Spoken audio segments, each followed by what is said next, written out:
So I've done a lot of research into solar companies in the area, and I just wanted to give you kind of the rundown on what I found out and the questions that I asked to come to my decision and to find my solution for solar. The first question you should ask is, do you offer a PPA or a loan? Some companies, a lot of companies offer both, and the difference is the PPA is called a power purchase agreement, and it lets you buy the electricity that the panels produce, but you don't actually own the panels. So the solar company will invest, they will purchase the panels for you and install them, and in a sense they'll become a second utility company for you. The other route that you can take is buying the panels yourself. So you have the upfront cost of getting those panels financed. The benefit is, so you might not save as much in the beginning because you'll be paying off the panels, but then after 8 to 12 years, depending on how many sun hours you get, you'll have those panels will be yours, and you'll be able to collect or save 100% on your electric bill. So all that electricity is yours. You're not buying it from someone else. Second question is, how much do you charge per watt? Now this applies to the power purchase agreements. You shouldn't work with a company that's not going to offer you around 12 cents per kilowatt hour if you're doing PPA. So that's how much you'd pay per kilowatt hour to the solar company.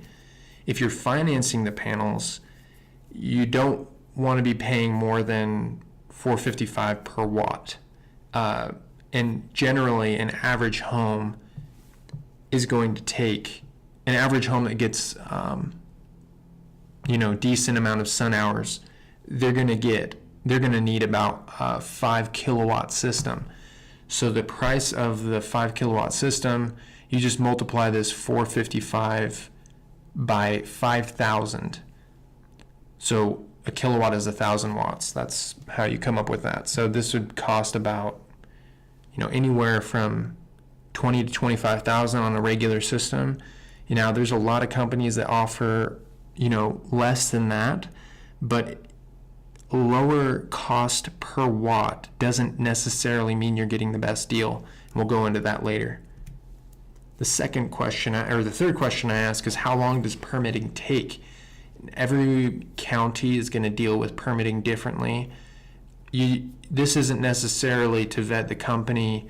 You just want to get a good idea of how long permitting will take in general, no matter what company you go with, because the solar company has to go through the process for you. Generally,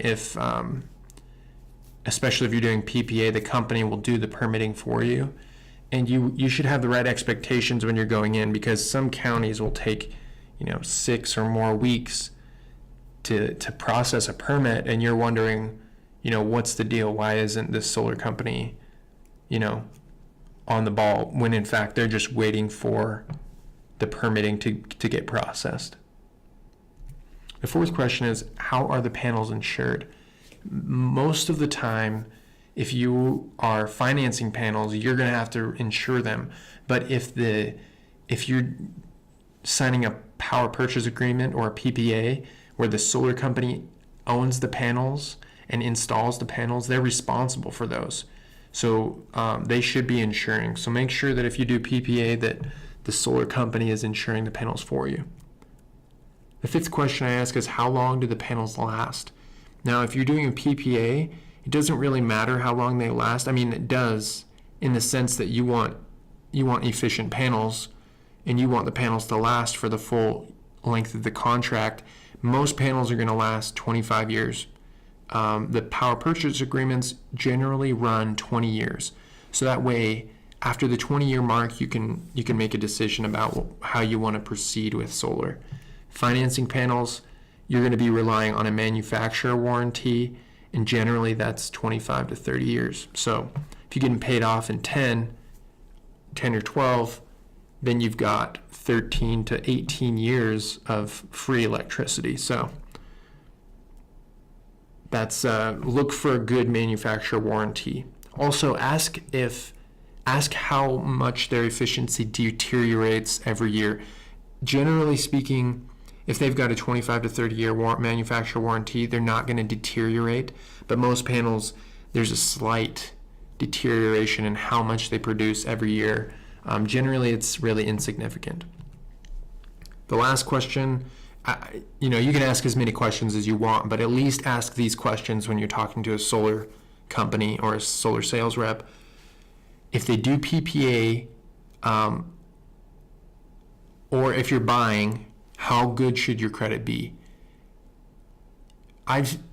So generally you're going to want credit score higher than 600. But if you don't have that, still look into it. I talked to a guy that owned a solar company, and he was saying that, they could pretty much finance anyone and they could still give them a reasonable rate, because the banks, solar is a very solid investment and it's going to produce a return on investment. So you don't necessarily need the best credit, but that is something that solar companies will look at. So some of my recommendations as you're approaching the process of finding the right solar company for your home: don't be afraid of the salespeople. They're there to help, and if they're being pushy, just call them out, and you don't have to be angry about it, but just get over the fact that you're going to have to talk to some salespeople. Second thing is, don't be afraid to say no. Don't let people pressure you into anything. If you're doing your research, then you can say, you know what, I found a better deal over here. Unless you can match it, I'm going to go with them. And that's as good as saying no. Also, look into a lot of solar options. Look into as many as possible. The Department of Energy, their Renewable Energy Laboratory, NREL, they recommend doing that, and I'll get into how you can do that effectively. That's just going to help you get an idea of the range of prices in your area. Allow multiple companies to give you estimates. I just mentioned that. Again, I'll get into that here in a little bit. And the way you do that is by using a solar marketplace. These are companies that deal with multiple companies, and essentially, if this company is working with multiple companies, they know that they're competing against the other companies, so they're going to try and give you a competitive offer. So I just typed in solar companies in my area, and then I just scrolled through Google and started calling these different companies up, and that worked to some degree, but I wasn't finding the deals that I found by using the solar marketplaces. And I'll share with you the solar marketplaces that I used. I wasn't really getting the competitive offers that I was looking for. Just know, again, I mentioned this before, that the lowest price doesn't mean you're getting the best deal, and that not all panels are created equal.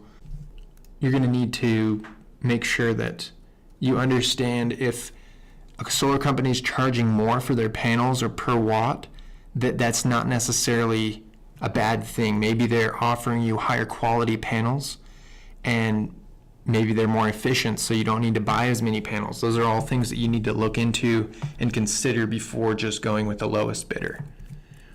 Again, I would use solar marketplaces. The ones I used that were really helpful were Solar Visit and the National Solar Program, and I'll put the links in the description here.